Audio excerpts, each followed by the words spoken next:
یہ خلوت خانے جو ہے وہ گرا دیے جاتے، مسمار کر دیے جاتے، خانقاہیں جو ہے وہ گرا دی جاتی۔ وبیع، اسی طرح ظالموں کی دست برد سے نصارہ کے گرجے بھی نہ بچتے، جن میں وہ اپنے طریقے کے مطابق عبادت کرتے ہیں۔ وہ صلوات، یہودیوں کے عبادت خانے بھی درم برم کر دیے جاتے۔ وہ مساجد یذکر فیہا اسم اللہ کثیر، اور مسلمانوں کی مسجدیں بھی ویران کر دی جاتی، جن میں وہ کثرت سے اللہ کا ذکر کرتے ہیں۔ مفسر ابو العالیہ صلوات ان سے مجوسیوں کے عبادت خانے مراد لیتے ہیں، اور بعض نے اس سے صابیوں کے عبادت خانے مراد لیے ہیں۔ اس طرح ان چار گروہوں یعنی یہودیوں، صابیوں، نصارہ اور مجوسیوں کا نام آ جاتا ہے، جن کا ذکر اس صورت کے دوسرے رکوع میں آ چکا ہے۔ تو بہرحال اللہ تعالیٰ نے فرمایا کہ اگر اللہ تعالیٰ بعض کو بعض کے ذریعے دفع نہ کرتا تو کوئی عبادت خانہ بھی ان کی دست برد سے محفوظ نہ رہتا۔ اللہ تعالیٰ نے یہ انتظام کر رکھا ہے کہ وہ ایک جماعت کی سرکوبی دوسری جماعت کے ذریعے کرا دیتا ہے۔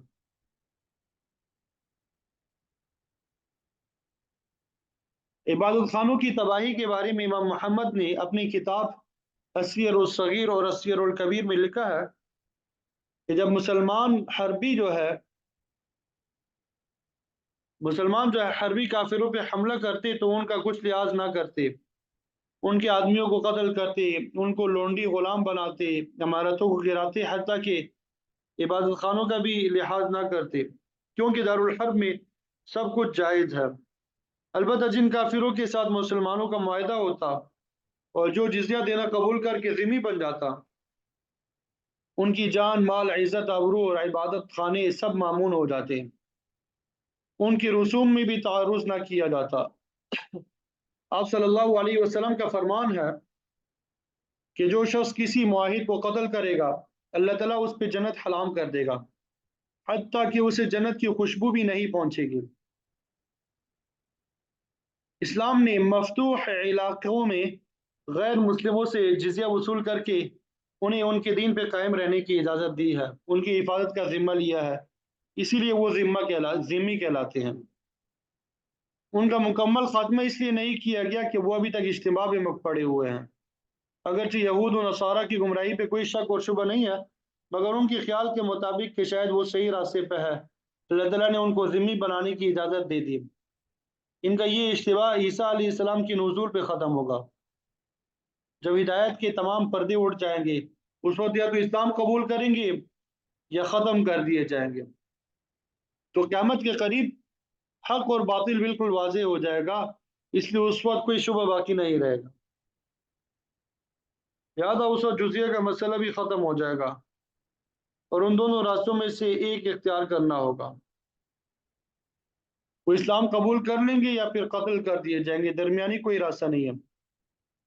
وَلَيَنْصُرَنَّ اللَّهُ مَن يَنْصُرُهُ، یاد رکھو جو آدمی اللہ کی مدد کرے گا یعنی اس کے دین اور رسول کی مدد کرے گا تو اللہ تعالیٰ بھی اس کی مدد کرے گا، بشرط کہ اس میں خلوص نیت پایا جائے اور طریقہ کار بھی صحیح ہو۔ دوسری جگہ ہے ان تنصروا اللہ ینصرکم ویثبت اقدامکم، اگر تم اللہ کی مدد کرو گے تو وہ تمہاری مدد کرے گا اور تمہیں ثابت قدم کر دے گا۔ اب مسلمانوں پہ مصائب آنے کی وجہ بھی یہی ہے کہ انہوں نے اللہ کے دین کی کما حقہ مدد نہیں کی۔ اس وقت کئی ممالک ہیں مسلمانوں کے پاس، لیکن کوئی بھی دین کے تقاضے کو پورا کرنے پہ تیار نہیں ہے۔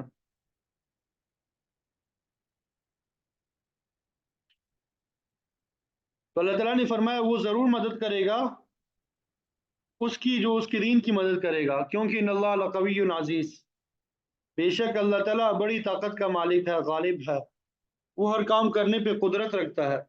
اہل ایمان کو بھی چاہیے کہ عالم اسباب میں رہتے ہوئے اللہ تعالیٰ کے دین کی تائید کرے، جیسا کہ صحابہ نے دین کی تائید کی۔ تو اگر آج مسلمان بھی صحابہ کے نقش قدم پہ چل پڑے تو پھر اللہ تعالیٰ بھی ان کی ضرور مدد فرمائے گا۔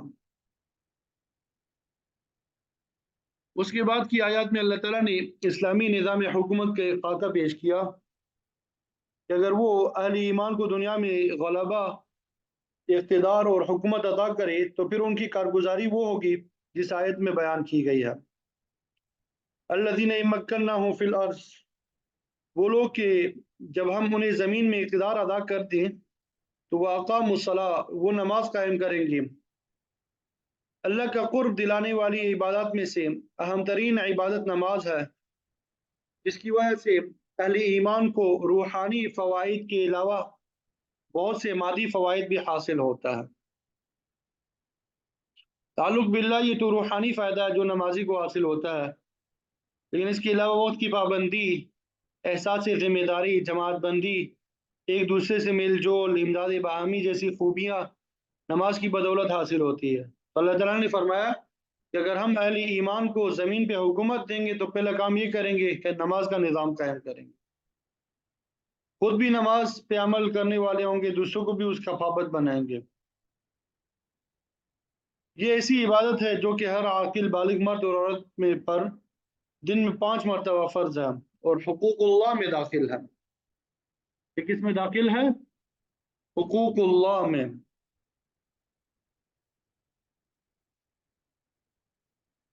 برسر اقتدار جماعت کا دوسرا کام یہ ہوگا وَآتَوُا الزَّکَاۃ، کہ وہ زکوٰۃ ادا کریں گے۔ زکوٰۃ کی ادائیگی حقوق العباد میں شامل ہے اور اس کے ذریعے غریبوں اور محتاجوں کی اعانت اور مدد کی جاتی ہے۔ اس نظام کی برکات سے کوئی شخص بھوکا ننگا نہیں رہ سکتا۔ نظام زکوٰۃ جو ہے حکومت کے مالیاتی نظام کا ایک اہم حصہ ہے، لہذا حکمرانوں پہ یہ فرض عائد ہوتا ہے کہ وہ نہ صرف خود زکوٰۃ ادا کرے بلکہ دوسروں کو بھی اس کا پابند بنائے اور زکوٰۃ کی وصولی اور زکوٰۃ کے خرچ کے لیے باقاعدہ ایک نظام بنائے۔ یہ حکومت کے فرائض میں داخل ہے۔ پھر آگے اللہ تعالیٰ نے فرمایا کہ حکومت کے کرنے کا تیسرا کام یہ ہوگا وَآمَرُوا بِالْمَعْرُوفِ وَنَهَوْا عَنِ الْمُنْکَرِ، کہ وہ نیکی کا حکم کریں گے، برائی سے روکیں گے۔ ظاہر ہے کہ وہ خود تو اس اصول کی پابندی کریں گے مگر دوسروں سے پابندی کرانا بھی ان کے فرائض منصبی میں داخل ہوگا۔ نیکی میں تمام معروف چیزیں آ جاتی ہیں اور برائی میں نقصان دہ چیزیں شامل ہیں۔ برائی کا تعلق جو اعتقاد سے ہو، اخلاق سے ہو، اعمال سے ہو، اس سے رکنا بہرحال ضروری ہے۔ اگر کوئی حکومت برائی کو روکنے میں کامیاب ہو جاتی ہے تو پھر دنیا سے فتنہ اور فساد ختم ہو جائے گا اور یہ پورا خطہ جو ہے امن کا گہوارہ بن جائے گا۔ تو نظام حکومت کے بارے میں اللہ تعالیٰ نے 4 بنیادی اصول بیان فرما دیے: اقامت صلاۃ، ادائے زکوٰۃ، امر بالمعروف اور نہی عن المنکر کا ذکر کر دیا ہے۔